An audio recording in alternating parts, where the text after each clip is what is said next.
They said it would be over by Christmas. That was the promise. That was the belief. In the summer of 1914, Europe marched to war with enthusiasm, convinced the conflict would be swift.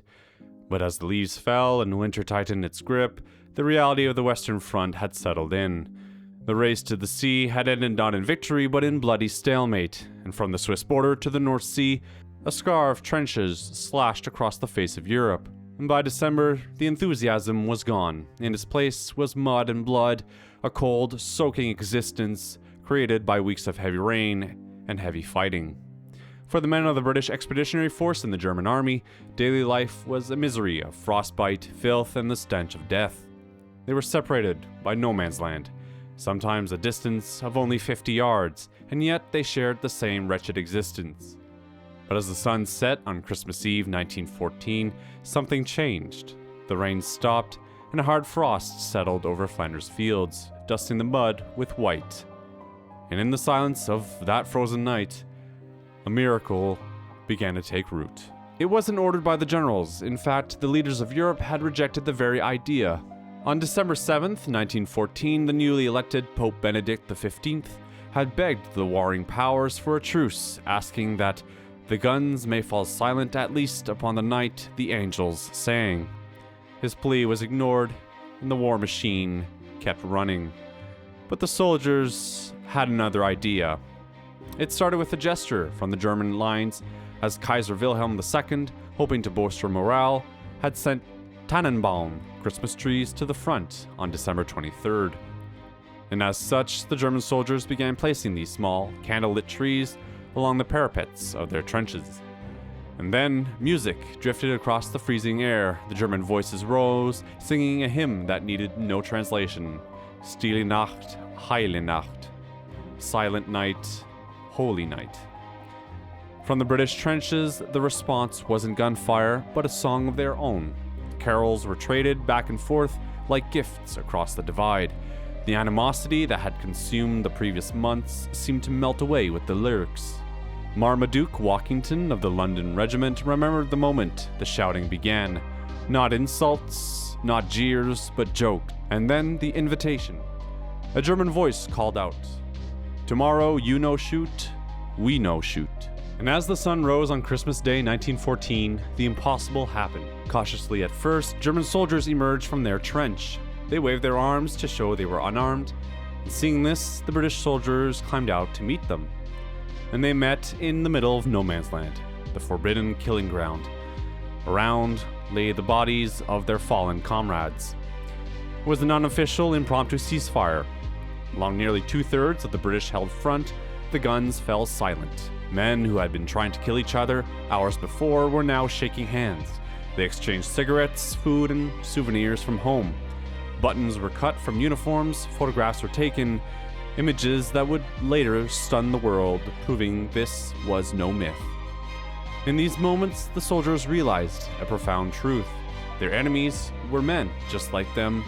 They were cold, they were tired, and they missed home. Ernie Williams, a British soldier, described the atmosphere.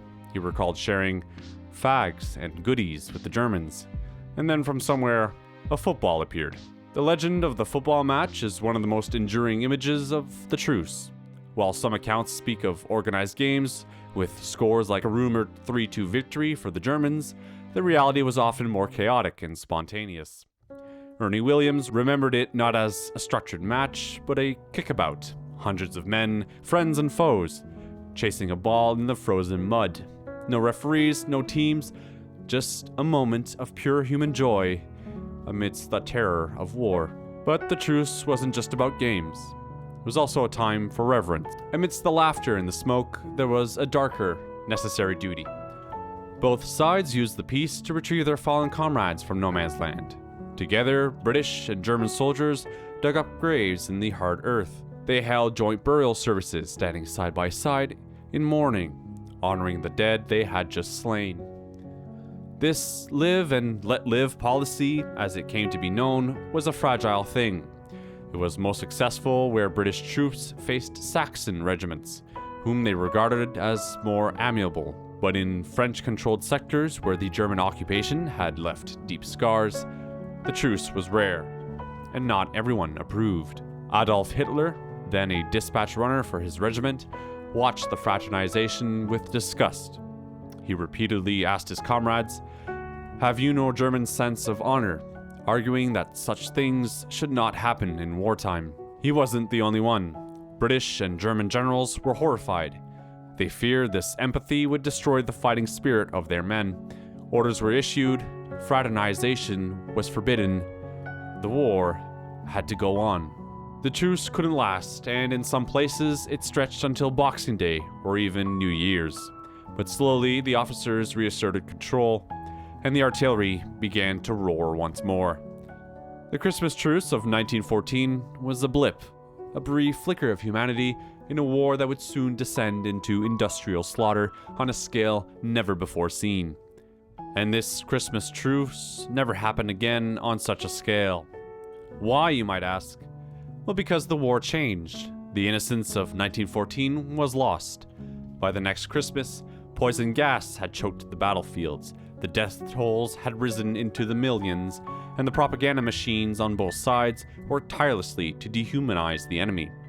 The high commands ensured it would not be repeated. They ordered artillery barrages on Christmas Eve in future years to drown out any carols. The live and let live spirit was crushed by the machinery of total war. Today, the Christmas Truce remains a legend, sometimes dismissed as a myth, but grounded in the undeniable truth of letters and photographs. It serves as a haunting reminder of what could have been. For a few short days, the men on the ground realized they had more in common with the enemy across the field than the masters who sent them there. It was the moment the guns fell silent, and the only thing that crossed no man's land was a song. Thank you for watching Time Travel, and Merry Christmas to you all.